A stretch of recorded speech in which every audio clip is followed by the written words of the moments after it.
Cher Marion, chers amis d'Identité Liberté du parti ECR, merci d'avoir organisé cet événement important auquel même à distance je souhaite apporter ma contribution.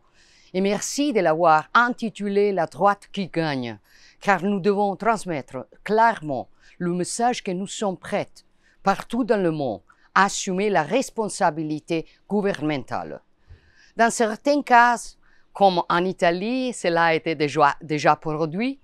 Dans d'autres, il faudra plus de temps. Pour certains, ce sera plus aisé, pour d'autres, très difficile. Mais nous sommes toujours prêts et capables de le faire. Depuis mes années d'engagement militant dans le mouvement de jeunesse, j'ai toujours cru que les idées ne pouvaient pas vivre sans action. J'ai toujours pensé qu'il est indispensable de se battre en première ligne pour affirmer sa vision du monde, en assumant des responsabilités. Et c'est précisément pour cela que je veux rendre un hommage sincère à Charlie Kirk, un jeune homme, un père courageux, qui a payé de sa vie le courage de ses idées et le prix de sa liberté. Son sacrifice nous rappelle, une fois encore, de quel côté se trouve la violence et l'intolérance. Et je veux dire haut et fort à tous les semeurs de haine, à ceux qui passent leur existence à diaboliser l'adversaire politique et qui ensuite trouvent des justifications hypocrites, même aux crimes les plus odieux. Nous ne tomberons pas dans le jeu sordide. Nous ne leur permettrons pas d'entraîner nos nations dans cette spirale d'haine et de violence.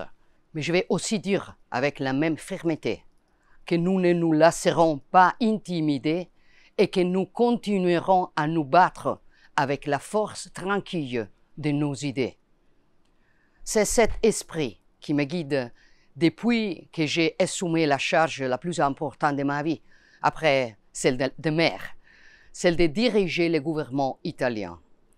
En 2022, nous avons gagné avant tout parce que nous avons replacé la politique au centre.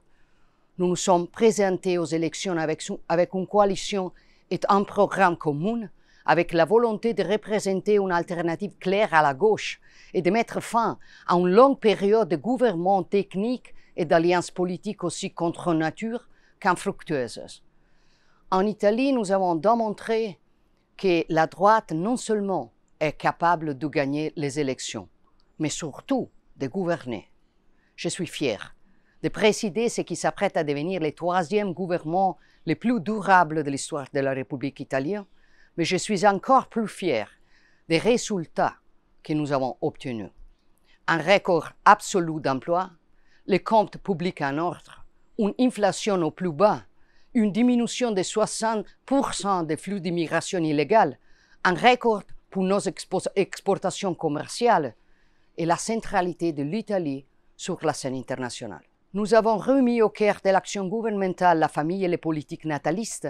Nous combattons durement la criminalité organisée et nous nous occupons des quartiers périphériques de nos villes, où les zones de non-droit doivent être démantelées et où l'État doit reprendre pleinement ses fonctions. Nous avons adopté une réforme historique de la justice. Nous travaillons à créer un nouveau pacte national entre l'État et les régions, ainsi qu'à introduire l'élection directe du chef du gouvernement, afin de procurer enfin la stabilité et l'autorité dont le pouvoir exécutif a besoin. Après plus de 35 ans, nous planifions un retour à l'énergie nucléaire.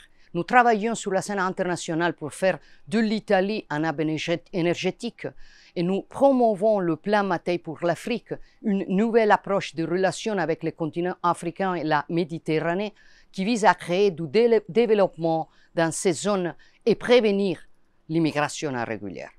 Dans ce même esprit, fort d'un résultat historique obtenu aux élections européennes, nous essayons aussi de changer l'Europe. Nous travaillons pour promouvoir une Europe de la liberté et de la subsidiarité qui fasse moins, mais mieux, qui ne cherche pas à niveler les compétences et spécificités des États nationaux, qui nie pas les identités, mais les sublime dans une synthèse virtueuse et plus grande. À Bruxelles, nous défendons nos agriculteurs, nos pêcheurs, nos artisans, nos petites et moyennes entreprises, notre industrie.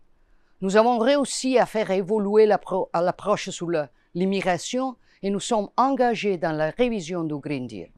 Nous voulons rendre l'Europe moins bureaucratique, plus souveraine dans les domaines militaires, énergétiques, technologiques. Mais pour obtenir tout cela et pour changer profondément l'UE, nous avons besoin de beaucoup plus de gouvernements conservateurs à nos côtés. Imaginez ce que nous pourrions réaliser avec un nouveau basculement vers la droite au plus haut sommet européen. Et le seul moyen d'y parvenir est de créer des alliances. De Rome à Bruxelles, en passant par Paris et Madrid, la voie est celle de l'unité des droites et du centre-droite, comme Marion Maréchal le soutient justement depuis longtemps. J'espère qu'un jour cela pourra aussi arriver en France pour offrir enfin une alternative gouvernementale forte et crédible à des millions de Françaises. Mais cela dépendra de vous. Chers amis, pour atteindre ces objectifs, nous devons poursuivre nos combats culturels, affirmer avec force le lien, les racines, l'identité, comme alternative à une société liquide qui cherche à diluer tout ce qui nous définit. Communauté, famille, nation, religion. Et une fois appelés à assumer des responsabilités gouvernementales, nous devons être capables d'être cohérents et fidèles aux engagements que nous avons pris. Nous faisons de notre mieux dans une période vraiment incroyable pour tous les défis et les menaces que nous devons affronter chaque jour. Mais croyez-moi, nous en tirons beaucoup de satisfaction. Merci encore à tous et bon travail.